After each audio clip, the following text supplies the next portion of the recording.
When a restaurant chain is in a downward spiral, it can be very difficult to turn things around. In 2008, it looked like the end for Dallas-based Bennigans. There was bankruptcy, locations were closing, and the future was bleak. But the outlook has changed dramatically. Joining us now to talk about the comeback, Bennigans CEO Paul Mangiamelli. Thanks for coming in. My pleasure. Okay, so just for some perspective, at Bennigans' peak several years ago, you had more than 200 locations in the United States. Correct. You've currently got, what, about 40, right? About 40, right. You used to have about 25 locations around North Texas. Now you have 4, but you're now in a phase where you are once again adding restaurants pretty fast, right? Absolutely. We're looking at actually adding new Bennigans domestically and internationally at 1 or 2 a month. Okay. So that's a dramatic comeback for Bennigans. So after all that initial success, though, what got Bennigans into such trouble where bankruptcy was declared in 2008? You've talked about brand drift. It's an insidious disease in the restaurant industry,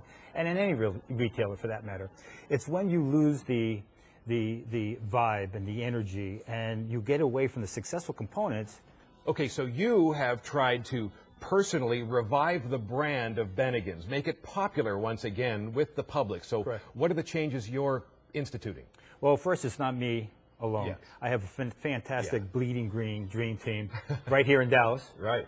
So as we looked at that, we reinvented the brand and we reintroduced the brand. So every word that starts with RE is pretty much what we did, and focused on the families, focused on the food, focused on the training, focused on the beverage piece is exactly what we did again, but gave it a 21st century spin.